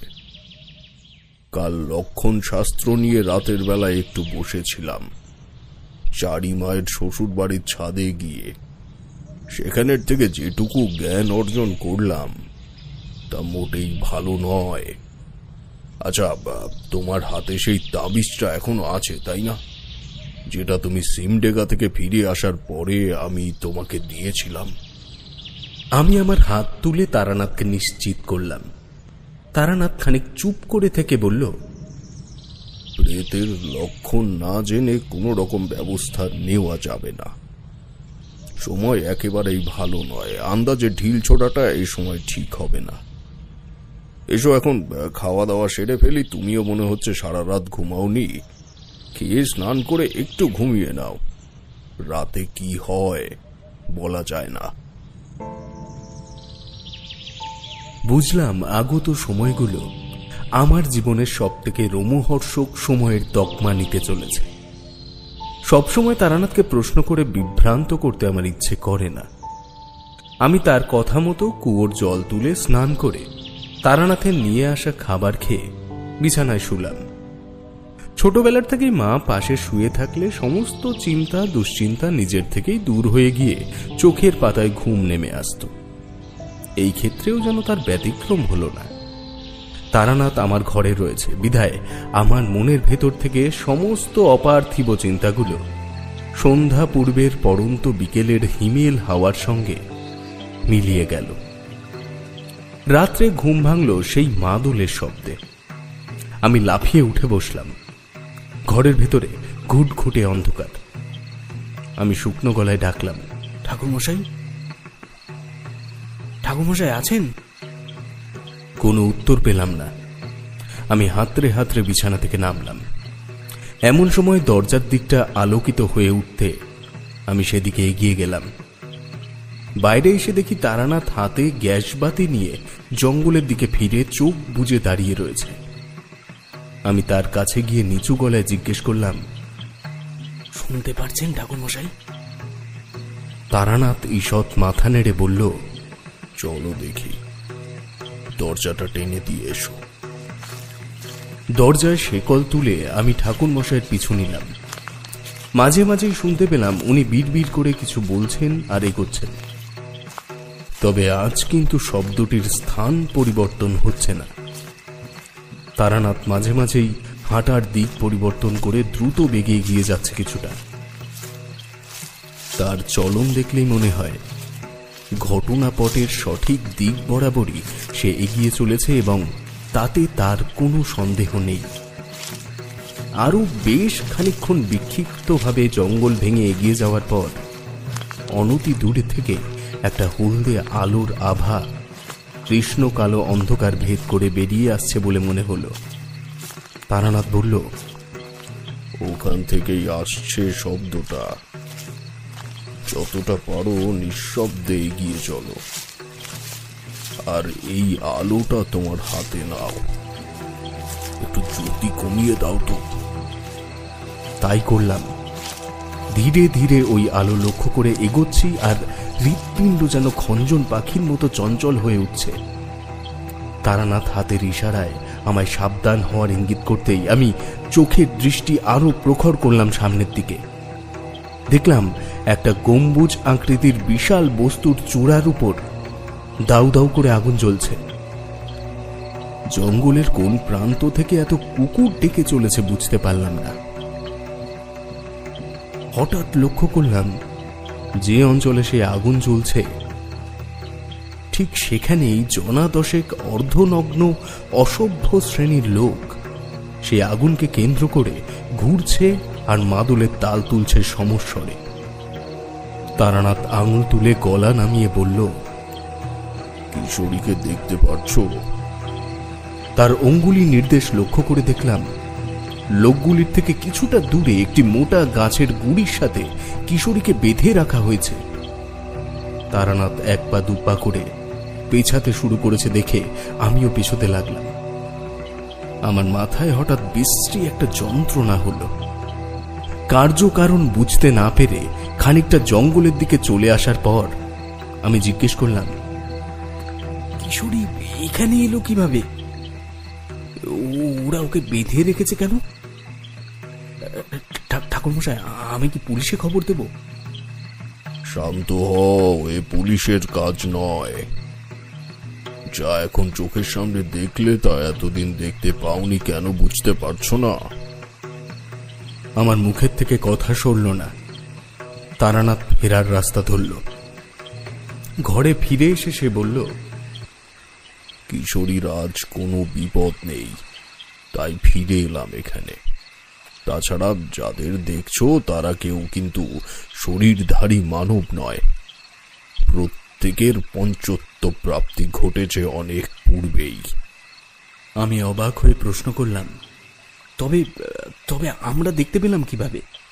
তারানাথ আমার দিকে শান্ত দৃষ্টিতে চেয়ে বলল, আমার মানসিক শক্তি তোমার মধ্যে স্থাপন করেছিলাম বলেই তুমি দেখতে পেয়েছো আজ, না হলে তুমি আগের থেকেই দেখতে পেতে। তারানাথের রপ্ত শক্তির ওপরে আমার কোনো সন্দেহ নেই।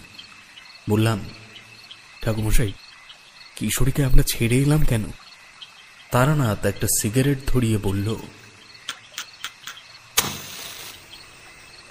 কিশোরীকে আজ ছাড়িয়ে আনতে গেলে দুজনেই বিপদে পড়তাম। তোমায় আগেও তো বললাম, যে কোনো শক্তির সাথে মোকাবেলায় ঝাঁপিয়ে পড়ার পূর্বে আগে সেই শক্তির সম্পর্কে জ্ঞান অর্জন করা উচিত। এই গ্রামের কোনো আদি বাসিন্দার সাথে তোমার পরিচয় আছে কি?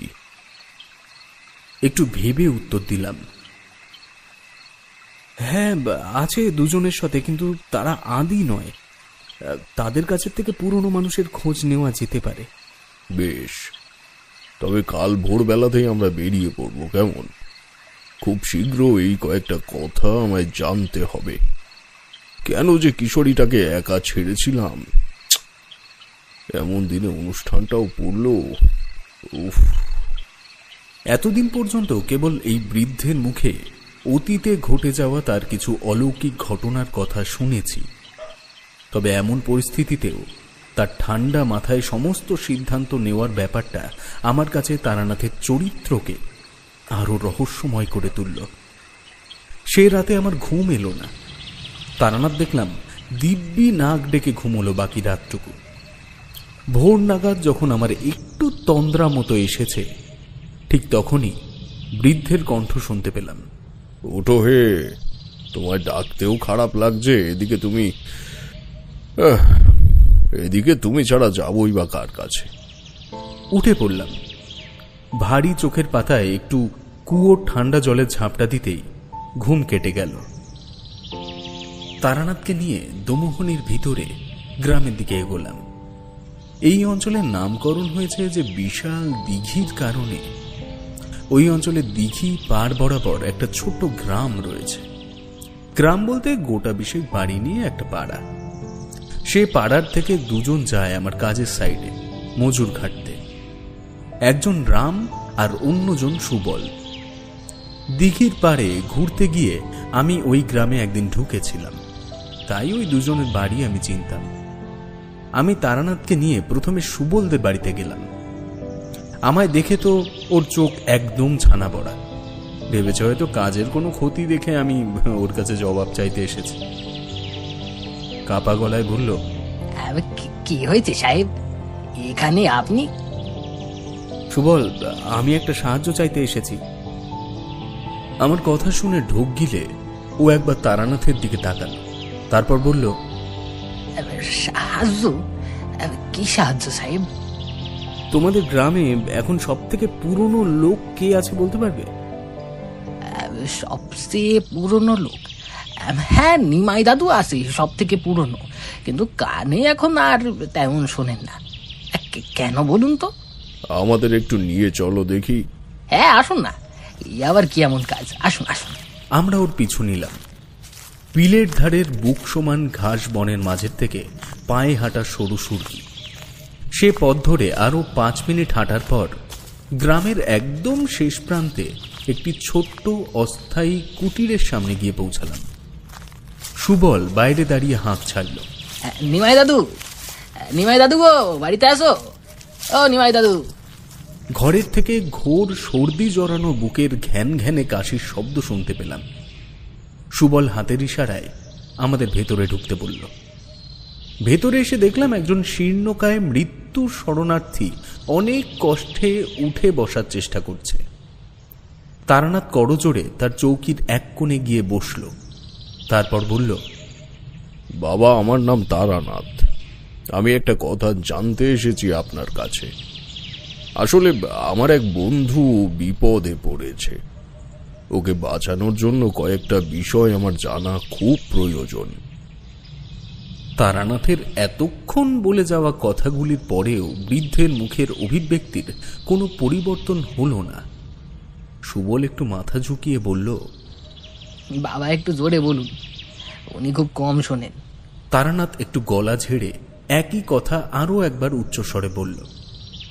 বৃদ্ধ এবার তার দিকে তাকালেন, তারপর কাপা কাপা গলায় বললেন, কি জানতে চাও? এই গ্রামটা কি আগে সাঁওতাল উপজাতির গ্রাম ছিল? বৃদ্ধ হ্যাঁ বাচক মাথা নাড়লেন, তারপর সুবলের দিকে মুখ ফিরিয়ে প্রশ্ন করলেন, আপনি কি তাদের ব্যাপারে কিছু জানেন? সুবল মাথা ঝাঁকিয়ে না বলে দিতেই তারানাথ আবার বৃদ্ধের দিকে চাইল, তারপর বলল, ওদের ব্যাপারে আর কি জানেন, কিছু বলতে পারবেন? বৃদ্ধ চোখ বুজে আবার চৌকিতে শুয়ে পড়ল ধীরে ধীরে, বলল, ছিল এখানে আগে সাঁওতালরা অনেক বছর ধরে। পরবর্তীতে ওরা নিজেরাই নিজেদের শেষ করেছে। কি করে? ওরা এক অপদেবতার পুজো করত, তার নাম সরাই বোঙা। সে দেবতা সমৃদ্ধি, সন্তান সব দেওয়ার ক্ষমতা রাখত, কিন্তু তার পরিবর্তে তাকে দিতে হতো প্রতি মাসে একটি করে মানুষের প্রাণ। আমরা আশেপাশে যারা ছিলাম সকলে তখন বাড়ি ছেড়ে পালাতে শুরু করি একে একে। খবর পাই তারা নাকি ভিন পাড়ার থেকে মানুষজন তুলে এনে বা মেরে এনে দেবতার পায়ে বলি দিত। পরবর্তীতে জানা যায় তারা নাকি নিজেরাই একে একে দল বেঁধে নিজেদের একজন করে হত্যা করতে শুরু করে। অবশেষে যেদিন দেখলো আর মাত্র 2 জন জীবিত আছে, সাঁওতাল গ্রাম পুরো শূন্য, তখন একে অপরের উপর আক্রমণ করে বসে এবং সেই লড়াইয়ের পরিণতিতে যে কি হয় তা কেউ জানে না। তারা আদেও বেঁচে ছিল না মরে গেল তার কোনো হদিশ হয়নি। কিন্তু এসব জেনে তোমরা কি করবে? তারানাথ এতদিন ধরে হয়ে আসা সমস্ত ঘটনাটা সবিস্তারে বর্ণনা করল বৃদ্ধের সামনে। বৃদ্ধ কুঞ্চিত দৃষ্টিতে আমাদের মুখের দিকে কয়েকবার দৃষ্টি ঘুরিয়ে চুপ করে শুয়ে রইল। আমরা তাকে ধন্যবাদ জ্ঞাপন করে বেরিয়ে এলাম বাইরে। তারানাথ সুবলের দিকে তাকিয়ে বলল, দেখো সুবল, আমি চাই না তোমাদের মনিবের কাজের জায়গাটায় কোনো রকম কোনো ক্ষতি হোক। তাছাড়া বিভূতি আমার খুব ভালো বন্ধু, তাই এখন তুমি যা যা শুনলে একটা কথাও যেন কোনো ব্যক্তির সাথে আলোচনা করো না। সবে ঘটনার একটা দিক জানতে পেরেছি, বাকিটা জেনে গেলে আমি চেষ্টা করব সব আবার স্বাভাবিক করে দেওয়ার। শোনো সুবল, তুমি কয়েকটা দিন কাজে যেও না, আমি তোমার পারিশ্রমিকের টাকা কাটবো না। আমি বিষয়টাকে আরো শক্তপোক্ত করার জন্য এই পদক্ষেপ নিলাম। জানি এসব গ্রামের মানুষদের বিশ্বাস নেই, তাই আর কি যতটা নিরাপদে ব্যাপারটা রাখা যায়। সুবল আমার কথা শুনে যে খুশি হয়েছে তা ওর মুখ দেখেই বুঝলাম, এবং এই বিশ্বাসও জন্মালো যে সে আর যাই হয়ে যাক মুখ খুলবে না বাইরে কোথাও। আমরা আবার ফিরে এলাম বাড়িতে। তারানাথ আপন মনে কিছু ভাবতে ভাবতে এগোচ্ছিল, তাই তাকে চলতি পথে কোনো প্রশ্ন করিনি। বাড়িতে ফিরে এসে বললাম, কিশোরীকে নিয়ে খুব চিন্তা হচ্ছে ঠাকুরমশাই, আপনি কিছু ভাবলেন? তারানাথ চিন্তিত মুখে আমার দিকে চাইল, বলল, কিশোরী এখানে আসার আগে আমি ওর কাছে দুটো কবজ দিয়ে দিয়েছিলাম, একটি তোমার জন্য এবং একটি ওর জন্য। সেগুলো যতক্ষণ ওর কাছে আছে ততক্ষণ ওরা ওর কোনো ক্ষতি করতে পারবে না। তবে আমি ভাবছি ওরা কিশোরীকেই ধরল কেন? তোমার সাথেও তো এটা আগে ঘটতে পারত। এই কথাটা আমার মাথাতেও যে এসেছিল না তা নয়। আমি একটু তারানাথের দিকে এগিয়ে বসলাম।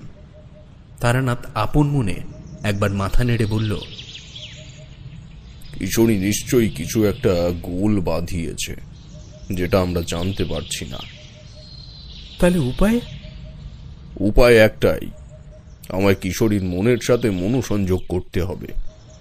তান্ত্রিক মতে এই ক্রিয়াকেই বলা হয় মৌনচারণ। আমি আমার মানসিক সত্তাকে বিলীন করব কিশোরীর মনে, ফলে তার বর্তমান পরিস্থিতি ও ফেলে আসা ঘটনার কারণ সমস্তটাই জানতে পারবো আমি। কিন্তু এই প্রক্রিয়ার ক্ষতির দিক হলো, মৌনচারণ প্রক্রিয়া চলাকালীন পীড়িত মানুষটির আপাতভাবে নিজস্ব জ্ঞান বুদ্ধি হারিয়ে ফেলে। এমতো অবস্থায় যদি কিশোরী কোনো ভুল সিদ্ধান্ত নিয়ে ফেলে তবেই বিপদ। তোমরা আমার খুব কাছের মানুষ, বুঝলে? তোমাদের সঙ্গে কোনো রকম ঝুঁকি নিতেও মনটা সায় দেয় না। কিন্তু কিন্তু ঠাকুরমশাই, কিশোরীর সাথেই এমন কেন হলো? আর এটা ছাড়া তো আর কোনো উপায়ও দেখছি না। কোনো উপায় অন্তর নেই। চলো আমরা একবার বেরোই, দেখি কিছু পাওয়া যায় কিনা। কোথায়? যেখান থেকে কিশোরী উধাও হয়েছে। আমরা বেরিয়ে পড়লাম। আমি সেই প্রথম দিন যেদিন এখানে এসেছিলাম তারপর থেকে স্টেশন মুখো এই রাস্তাটায় যাওয়া পড়ে। কাজেই কাজের সাইডে যেতে গেলে দোমোহানি আসার চৌরাস্তার মোড়ের আগের থেকেই ডান দিকের জঙ্গলের ভেতর থেকে একটি অস্থায়ী পথ চলে যেতে হয়। আর যদি নিতান্তই কোনো জিনিস আনবার প্রয়োজন পড়তো তবে কাউকে না কাউকে দিয়ে আনিয়ে নিতাম। তারানাথকে যাওয়ার পথে আমার কাজে যাওয়ার রাস্তাটা দেখালাম। তারপর আরো খানিকটা হেঁটে পৌঁছালাম সেই তেঁতুল গাছের তলায়। তারানাথ বলল, আমার সাথে সাথে থাকবে আর চোখ কান খোলা রাখবে। এই জায়গায় নিশ্চয়ই কিছু পাওয়া যাবে। কাল যে লক্ষণ দেখতে পাইনি, আজ তা পাচ্ছি। অবাক হয়ে প্রশ্ন করলাম, কি দেখতে পাচ্ছেন ঠাকুরমশাই? তারানাথ আমার দিকে স্থির দৃষ্টিতে চাইল, তারপর বলল, তুমি দেখবে, দাঁড়াও তবে, ভয় পাবে না তো? আমি ভ্রুকুটি করে তারানাথের দিকে চাইলাম। তারানাথ আমার দিকে কয়েক পা এগিয়ে এসে বলল, আমার মানসিক শক্তি তোমার মধ্যে স্থাপন করলে তুমি দেখতে পারবে ঠিকই, কিন্তু এমন অবস্থায় তুমি যদি ভয় পেয়ে যাও তবে আমার জন্য সেটা বড্ড খারাপ হবে। তখন আমি খেয়েই খুঁজে পাবো না। বোঝই তো, বয়স হয়েছে এখন। তারানাথের কথা শুনে একটু অপ্রস্তুত লাগলেও বললাম, ঠাকুরমশাই, আমি প্রস্তুত। যদি এটা করে কোনো রকম উপকার হয় তবে আপনি করুন, আর যদি ক্ষতি হয় তবে। কাল রাতেই এই কাজ করেছি। জঙ্গল থেকে চলে আসাকালীন শরীরে কোনো অস্বস্তি বোধ করছিলে কি? আমার মনে পড়ে গেল, কাল যখন আমি ওই ভয়ঙ্কর বিভীষিকাময় দৃষ্টান্তের দিকে তাকিয়েছিলাম তখন আমার মাথাটায় কেমন একটা যন্ত্রণা করে উঠেছিল। ঈষৎ মাথা ঝাঁকিয়ে তারানাথের অনুমানকে সঠিক বলে প্রমাণ করলাম। তারানাথ একটু ভেবে বলল, আমি তোমায় এই শক্তিতে আবদ্ধ করছি, তবে মনে রাখবে, যাই দেখো না কেন, আমার অনুমতি ছাড়া কোনো রকম ক্রিয়া সে ঘটনার বিপরীতে তুমি করবে না। আমি সম্মতি জানালাম। তারানাথ আমার দিকে এক দৃষ্টে কিছুক্ষণ তাকিয়ে বলল, এবার চোখ বুজে ফেলো। তাই করলাম। কোনো আওয়াজ শুনতে পাচ্ছ? কান সজাগ করলাম। মনোসংযোগ হওয়া মাত্রই আমি চমকে উঠলাম। আমি স্পষ্ট শুনতে পাচ্ছি সেই অস্থির মাদলের শব্দ, যে শব্দ প্রতি রাতে আমি শুনতে পাই। এবার চোখ খোলো। বিস্মিত হয়ে চোখ খুললাম এবং সাথে সাথে বুকের ভেতরটা কেঁপে উঠল সামনের দৃশ্য দেখে। দেখলাম তারানাথের পেছনে গোটা তিনেক অদ্ভুত দর্শন মূর্তি স্থির দৃষ্টিতে তার পিঠের দিকে চেয়ে দাঁড়িয়ে রয়েছে।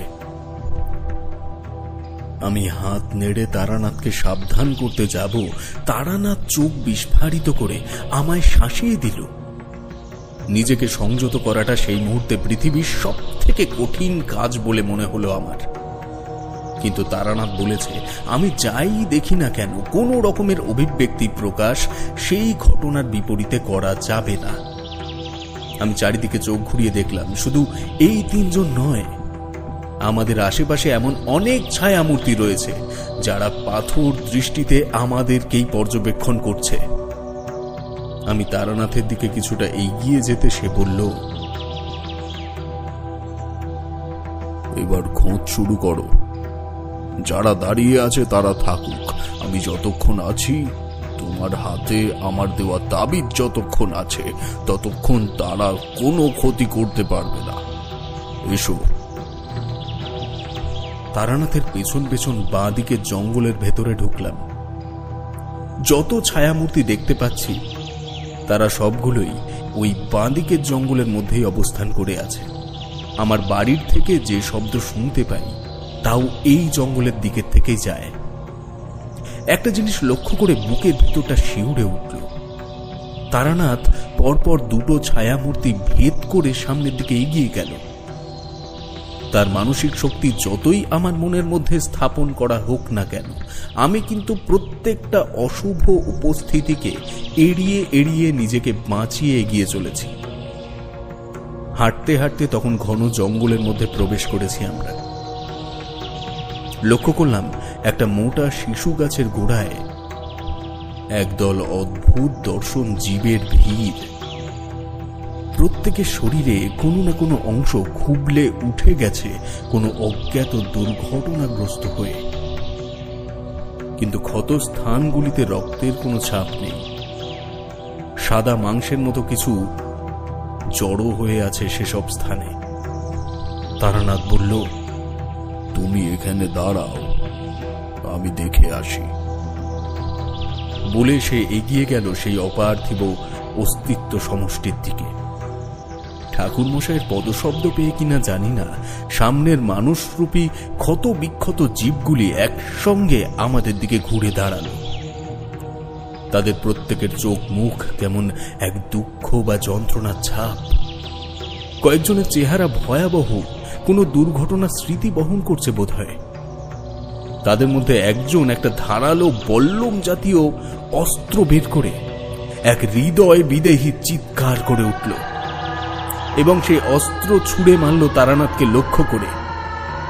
আমি আর নিজেকে সামলাতে পারলাম না। নিজের অন্যতম কাছের মানুষকে এমন অজ্ঞাতভাবে হারিয়ে ফেলার ভয়তে কণ্ঠ থেকে আপনাতেই এক আর্তনাদ বেরিয়ে পড়ল, ঠাকুর মশাই! দেখেছো কি কারণে আমি ভয় পাচ্ছিলাম? বাড়তে থাকা হৃৎপিণ্ডের মধ্যেও তারানাথের এই স্বাভাবিক কণ্ঠ শুনে চমকে উঠলাম। চোখ খুলে দেখি আমরা সেই চৌরাস্তার মোড়ের তেঁতুল গাছের তলাতেই দাঁড়িয়ে রয়েছি। তারানাথ আমার ঘাড়ে হাত রেখে বলল, চলো বাড়িতে চলো, আমি যা দেখার দেখে নিয়েছি, বাড়িতে গিয়ে তোমায় সবটা বলছি, চলো। আমরা বাড়িতে ফিরে এলাম। আমার মাথাটা ঠিক আগের দিনের মতন যন্ত্রণায় ছিঁড়ে যাচ্ছিল। তারানাথ নিজে হাতে কলসি থেকে এক ঘটি জল ঢেলে আমার হাতে দিয়ে বলল, নাও, খেয়ে নাও। দোষ তোমার নয়, তোমার জায়গায় আমি হলেও ঠিক এমনই চমকে উঠতাম। কিন্তু আসল ব্যাপারটা কি জানো? তুমি এবং আমি ওই তেঁতুল তলায় দাঁড়িয়ে এতক্ষণ যা যা দেখেছি তা জলের মতো সত্য। আগে একটা কথা বলি, তোমার মনে হয়তো প্রশ্ন আসছে যে কিভাবে আমরা একই জায়গায় দাঁড়িয়ে থেকে আশপাশটা বিচরণ করলাম, তাই না? এই কথা তোমাদের আগেও বলেছি, আগমতন্ত্রের জ্ঞান থাকলে অন্ধেরও হস্তি দর্শন হয়। যাক, শাস্ত্র বাক্যে যাব না, সেসব না হয় মোটলেনে একদিন হবে। তবে বিভূতি আমি এক ঝলকের জন্য হলেও স্পষ্ট দেখেছি। যে জিনিসকে কেন্দ্র করে ওরা দাঁড়িয়েছিল তা একটি ভয়ঙ্কর দর্শন পাথরের মূর্তি। হাঁটু সমান উচ্চতায়, তার মাথার চুল নেমেছে মাটি পর্যন্ত, কপালে একটা বাদামি কালশিটে দাগ। শোনো, তোমাদের আরো একটা ঝক্কি পোয়াতে হবে। এখনো আমি মুক্তির পথ খুঁজে পাইনি। শুধুই যদি অলৌকিকতার সঙ্গে দ্বন্দ্ব হতো তবে এতটা অপ্রস্তুত বোধ করতাম না। কিন্তু এই ক্ষেত্রে বিপরীত শক্তি এক দেবতা, আর নিমাই দাদুর কথা অনুযায়ী সে দেবতার নাম সরাই বঙ্গা। আমি ঢোক গিলে প্রশ্ন করলাম, তাহলে এখন উপায়? তারানাথ দাড়ির ওপরে একবার মোলায়েম ভাবে হাত বুলিয়ে বলল, আশেপাশে কোনো সাঁওতাল গ্রাম আছে জানো কি? আশেপাশে নেই, সে আছে প্রায় 40 কিলোমিটার দূরে। আমার কাজের সাইডে আসতো কাজ করতে ওরা, এক লরি ভরে। তাহলে ওখানেই চলুন, কাজ শেষ হবে সেই সন্ধ্যার সময়। তারানাথ উঠে দাঁড়িয়ে পুটলি কাঁধে নিল। আমিও জুতো জোড়া বদলে বেরিয়ে পড়লাম কর্মক্ষেত্রের উদ্দেশ্যে।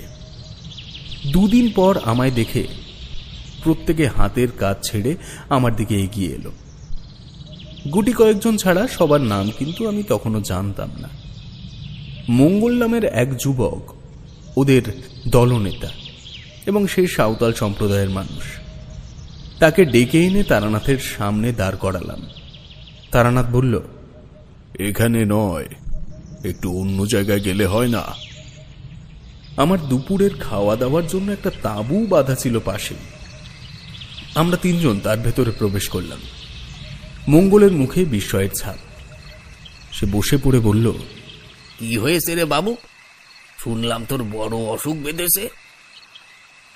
তা বেঁধেছে বই কি, তবে তার থেকে গুরুতর একটি কারণে তোমার কাছে ছুটে এসেছি।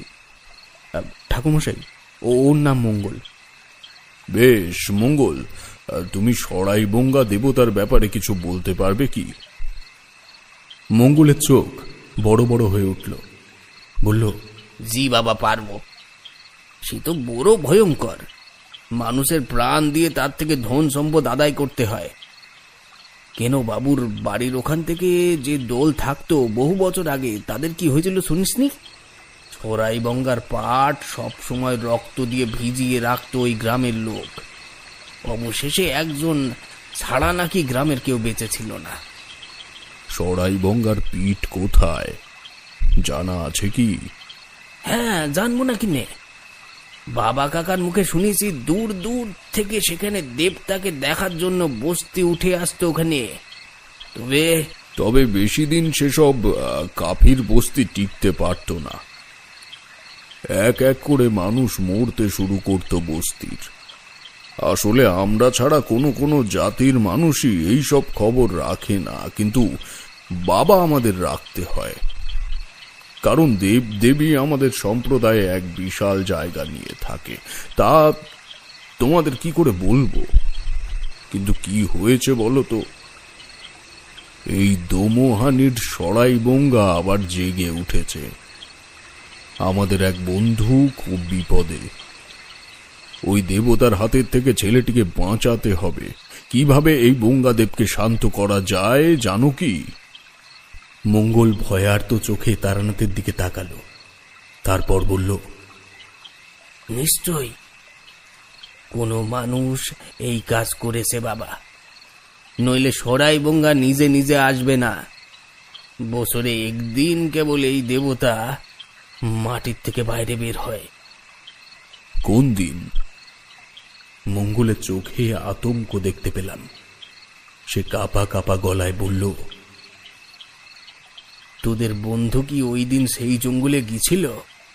আমি চমকে উঠে তারানাথের দিকে তাকালাম। দেখলাম তারানাথের চোখ পর্যন্ত বিস্ময়ে বড় হয়ে এসেছে। মঙ্গলের দিকে ঝুঁকে পড়ে প্রশ্ন করল, তাহলে কি? পুলিশ কি বাবু? তাহলে তো সে আর বেঁচে আছে, কিন্তু কোথায় আছে তা আমরা জানি না। আমারই ভুল। তোমার মতো কিশোরীকেও যদি মধুসুন্দরী দেবী আহ্বানের বীজ মন্ত্র শিখিয়ে দিতাম, তবে তার অবধি পৌঁছতে পারতাম সহজেই।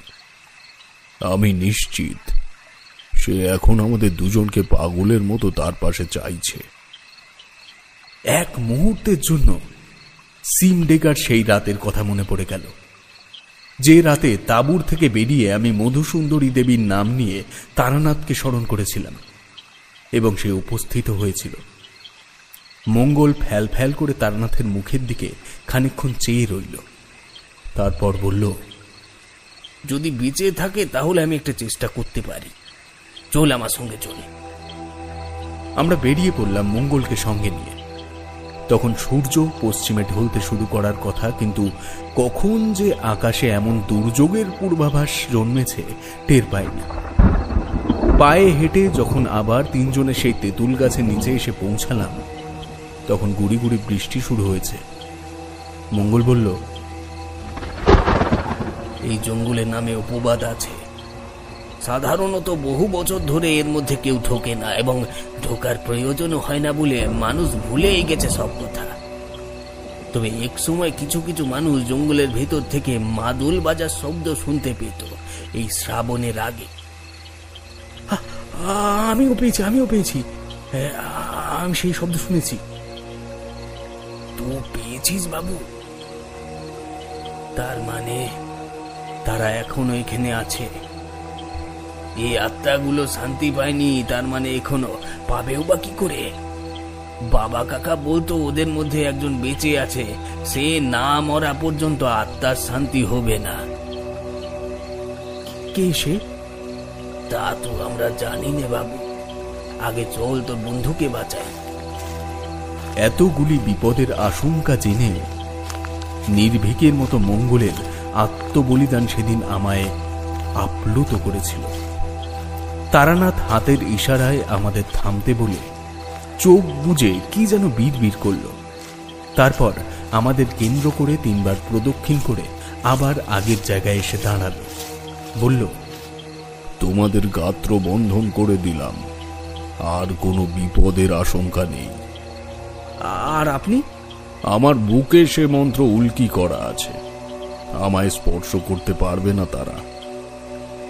জঙ্গলের মধ্যে যে স্থানে সেই মূর্তিকে তারানাথ দেখেছিল সেই দিকে হাঁটতে শুরু করলাম আমরা। প্রথমবার যতটা দূর মনে হয়েছিল সেই জায়গা এবার কিন্তু পৌঁছাতে অত সময় লাগলো না। জানি না তারানাথ সকালের দেখা সে মূর্তিগুলিকে এখনো দেখতে পারছে কি না, তবে আমার চোখে এখন আর তাদের কোনো অস্তিত্ব নেই। হঠাৎ বৃষ্টি নামলো ঝুপঝুপ করে। মঙ্গল সেই মূর্তির সামনে মাথা ঝুঁকিয়ে একবার প্রণাম করল, তারপর আমাদের দিকে চেয়ে বলল, বাবু, এর রক্ত এই বেদিতে পড়েছে। আমি মূর্তির কপালে রক্তের দাগ দেখতে পাচ্ছি, দেখবি আয়। আমি এগিয়ে গিয়ে দেখলাম সেই মূর্তি। তারানাথের কথা মতো সেই মূর্তির কপালে যে বাদামি পদার্থ লেগেছিল তা এখন বৃষ্টির জলে গলে গলে পড়ছে কাঠামোর সারা শরীর বেয়ে। মঙ্গল বলল, বাবু, তোদের বন্ধু বেঁচে আছে কিনা জানি না, তবে এই রক্ত তারই রক্ত। গঙ্গাদেবের কাছে উৎসর্গ করা হয়েছে, কারণ বাকি যারা এখানে থাকে তাদের দেহে তো আর রক্ত মাংস নেই। মঙ্গলের কথা শেষ হতে না হতেই দূরের থেকে শুনতে পেলাম আমার নাম ধরে কেউ ডাকছে। চলো দেখি বলে দ্রুত পায়ে শব্দ লক্ষ্য করে এগোতে শুরু করলো সে।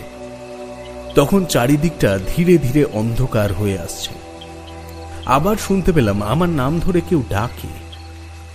জঙ্গলের বাইরে এসে দেখি সুবল হাতে একটা লণ্ঠন নিয়ে চৌরাস্তার ধারে হতাশ চেহারা নিয়ে দাঁড়িয়ে রয়েছে। তারানাথকে দেখে সেদিকে দৌড়ে এসে বলল, বাবু বাবু আপনারা চলুন, এই আপনার বাড়ির উঠোনে একজন লোক রক্তাক্ত অবস্থায় পড়ে আছে, ওখানে লোকজন রেখে এসেছে। আমার মনে হয় আপনাদের বন্ধু এটা। বলো কি? চলো তাড়াতাড়ি। রুদ্ধ শ্বাসে ছুটে বাড়ি পৌঁছে দেখি সুবলের কথা মিথ্যে নয়। কিশোরী বাড়ির উঠোনে উপুর হয়ে পড়ে আছে। তার সারা শরীরে সদ্য ক্ষত চিহ্নের অন্ত নেই। হাতে মুঠো করে ধরে আছে একটা লাল চেলির পুঁটলি। অনুমান করলাম তাতেই হয়তো তারানাথের দেওয়া সেই কবচগুলি রয়েছে। তারানাথ একবার নিচু হয়ে কিশোরীর পিঠে কান রাখল, তারপর বলল, ওকে হাসপাতালে নিয়ে যাওয়ার ব্যবস্থা করো দ্রুত। আমি বাকিটা কিশোরী সুস্থ হলে ওর মুখেই শুনব। সরকারি চিকিৎসা কেন্দ্র ছিল 2 গ্রাম পরের ময়নাগাছি গ্রামে। সেখানকার ডাক্তারের সাথে আমার পরিচয় ছিল কর্মসূত্রে। প্রয়োজনীয় কিছু ওষুধপত্র শ্রমিকদের জন্য আমি সেখান থেকেই আনিয়ে রাখতাম। গদাই লস্করি চালের গরুর গাড়িতে চড়ে সেখানে পৌঁছাতে পাক্কা 1.5 ঘন্টা লাগলো।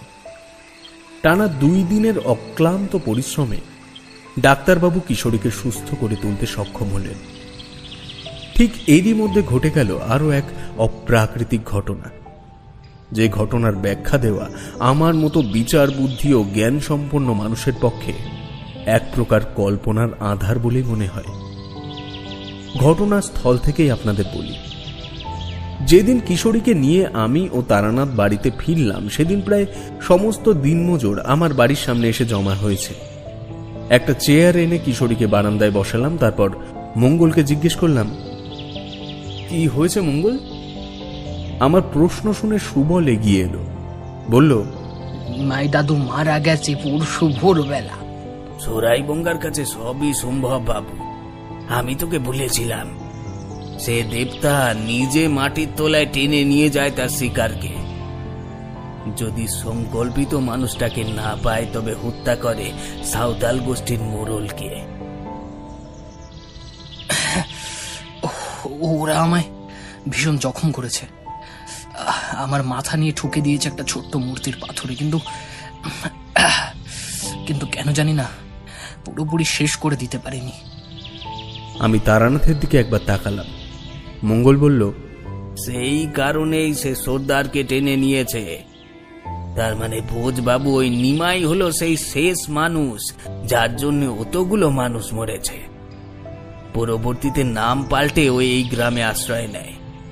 এই মানুষটাকে আমাদের গ্রামে প্রতি বছর বাহা উৎসবে যেতে দেখেছি, যেটা তোদের মতো শিক্ষিত মানুষেরা যাওয়ার কথা নয়। তখন তো আর বুঝতে পারিনি। যাক, এই অপদেবতা কতটা ভয়ঙ্কর তা ছোটবেলা থেকে শুনে আসছি, আর এই প্রথম তার কলাপ দেখলাম। আমরা 3 জন সেই নিমাই নামের সাঁওতাল মোড়লের ঘরে সে জায়গা দেখতে গেছিলাম। সত্যি অবিশ্বাস্য সে দৃশ্য। প্রায় ফুট 15 এক বিক্ষিপ্ত আকারের গর্তের সৃষ্টি হয়েছে সেই ঘরের মধ্যে, যে গর্তে এখনো তার ব্যবহার করা কয়েকটা পোশাক পরে আছে। নিশ্চয়ই মৃত্যুর পূর্বে চৌকির থেকে নেমে সে প্রাণ বাঁচাবার চেষ্টা করেছিল, নইলে হয়তো চৌকি সমেত গ্রাস করে নিত সরাই বঙ্গার ক্রোধাগ্নি। ফিরে আসার সময় তারানাথ বলল, ওই তাবিজ দুটো এবার তোমরা হাতে বেঁধে নাও। বিভূতি, তোমার তো একটা আছেই, এটাও গ্রহণ করো মন থেকে। দেবীর কৃপা না থাকলে কিশোরীকে হয়তো আমরা আর ফিরে পেতাম না। তুমি সেদিন জঙ্গলে ঢুকেছিলে কেন?